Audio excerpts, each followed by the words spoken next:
The video I'm about to show you is very disturbing. It's of Brandy Vaughan, the ex-employee of Merck Pharmaceuticals, who is a whistleblower. She has the organization LearnTheRisk.org, and she was found dead yesterday. In this video, she documents the intimidation tactics that were taking place within her home and around her in order to silence her. At the end of the video, she says that she will not stop, that these mandatory vaccinations are for profit and not for public health. Keep that in mind when watching this video, that Merck is the vaccine company that makes the MMR vaccine, the measles, mumps, rubella vaccine. I've screen recorded this video because of the censorship and because so many videos are disappearing. I encourage you to do the same. Please share this video. We owe it to Brandy to keep this fight going. Hi, I'm Brandy Vaughan, and for those of you who don't know me, I have been an activist speaking out against SB 277 here in California. Wow, what happened to our rights? Yeah. How did I sit back and let this happen? Yeah. This is a very slippery slope. In this fight, I have been under a little bit of heat, and I wanted to document this just in case. I wanted to show some of the intimidation tactics that I've been under. There is a lot of shady stuff that goes on behind the scenes. I got involved in this fight because I used to work for Merck here in Santa Barbara where I live, and I worked there from 2001 until 2003, and I sold Vioxx for Merck. Vioxx was eventually taken off the market, and it was proven that Merck had knowledge that it increased heart attacks and stroke by 2 times, and it injured and killed a lot of people. It was eventually pulled off the market, and I lost a lot of faith in the healthcare system. I went to Europe, and then I came back with a 6-month-old son, and I was bullied at the pediatrician's office in San Francisco when I asked to see vaccine inserts and questions about them. That was a huge red flag for me because I already had mistrust of doctors and the healthcare system in general and pharma. And so I did a lot of research, and that was 4 years ago, and that was where my vaccine research started. And I realized that they were not very safe, actually, and not very effective, and I chose not to vaccinate my son. So when I heard about SB 277 in California, I decided that it was important that my voice was heard and that I was speaking up against it and part of the fight. So when I made that decision 3 months ago, I know that I knew I was going to take some heat for it, but I wasn't quite sure how much heat. And so I'm making this video today to describe the intimidation tactics that have been used against me to try and silence me. The first one happened when I was coming back from the Capitol rally in Sacramento against SB 277. We're not going away! We're not going away! We're not going away! We're not going away! And I came home with a friend to my hide key being on my doorstep, open to the key. And the story behind this was a year ago when I bought my house, I hid that deep in the bushes, and 6 months ago I had looked for it because I thought, well, it's probably not a good idea to have a key to my house right outside my door. I couldn't find it, but when I came back from Sacramento, that one time, it was about 2 months ago, that the key was on my doorstep, open to the key. That day I had my locks changed, and I called an alarm service, and I installed a $3,000 alarm system 2 days later. So what happened, apparently, is someone opened the door, the front door, went through the front door, picked the lock, and my alarm went off, and they immediately disarmed it with the master code, which nobody had but me. I made sure nobody else had that code. And they disarmed it at the panel with that code. Panels inside.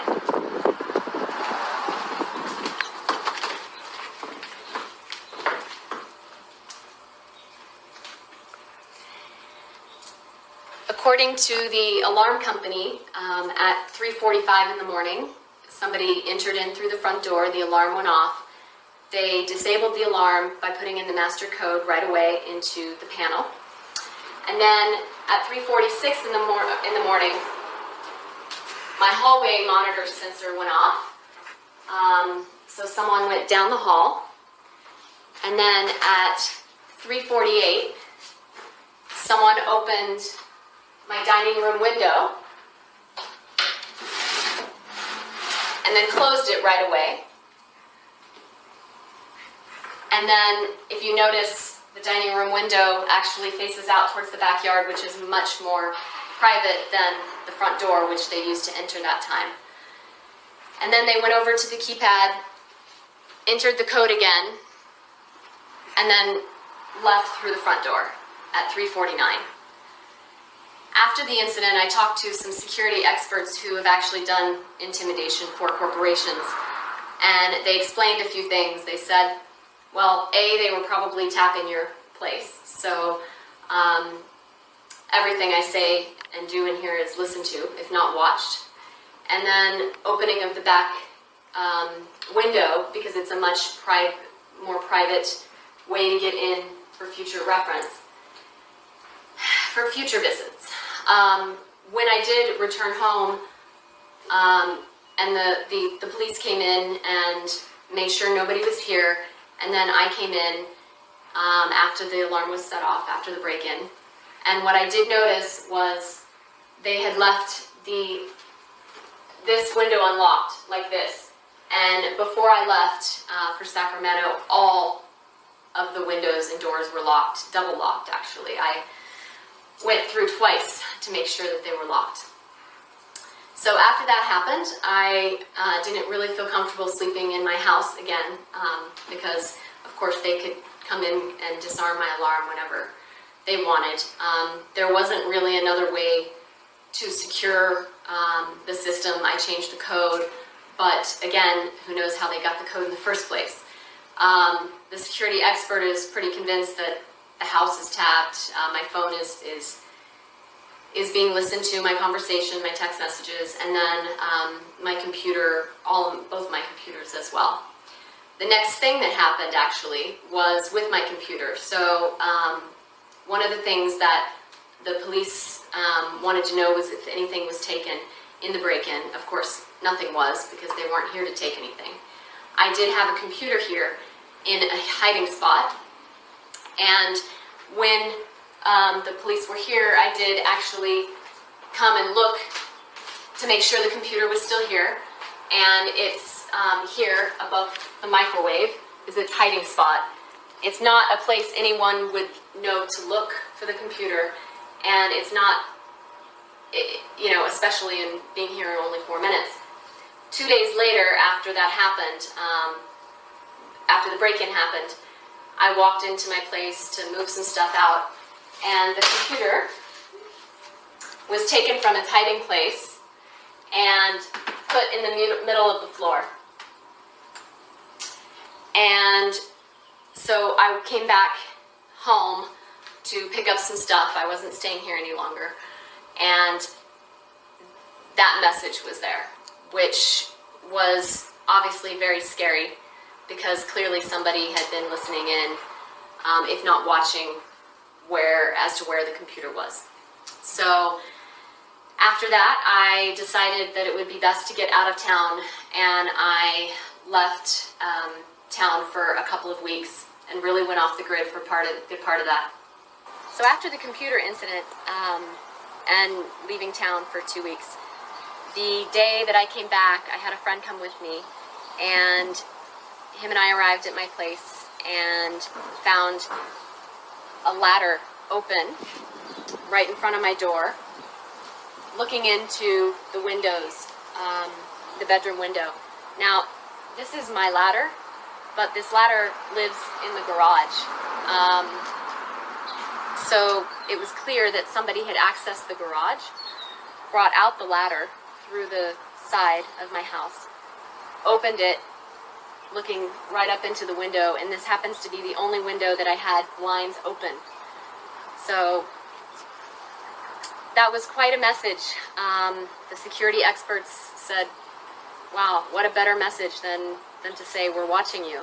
And this actually happened the day that I came back into town. So they clearly knew that, well, it happened the night before. They clearly knew when I was coming back. The neighbor who was feeding my dogs came over after half an hour after we found the ladder, and she asked, so what's with the ladder? And I said, I don't know. I mean, I didn't put it there. And she said, well, it wasn't there yesterday. So it means that it happened the night before I came back into town after 2 weeks.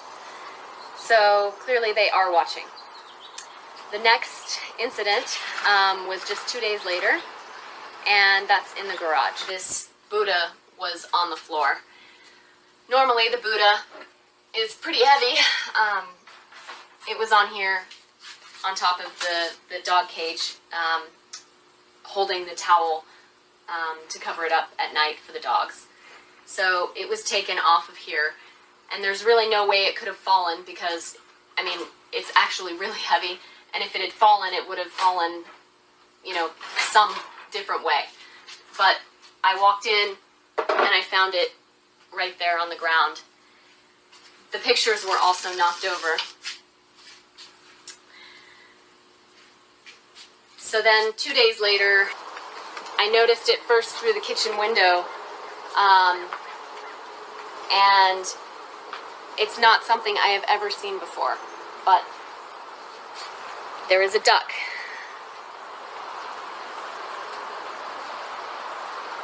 On my table. And when I talked to the security experts, I said, I don't understand the duck. And then it came to me that I had been on my phone having a lot of conversations about people asking me, you know, are you staying at your house? What are you going to do? And I used the term repeatedly, well, I'm not staying at my house. I feel like a sitting duck because they can get in at any time. And, you know, I'm a sitting duck. And so that was actually quite disturbing to come home to.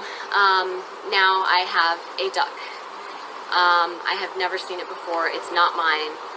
Nobody else is having access that would bring a duck. It's a clear message that, again, they are watching me. And the intimidation is quite, you know, intimidating. And it's quite scary. So after all of these intimidation tactics, it's very hard to feel safe and secure, but I am not going to go away.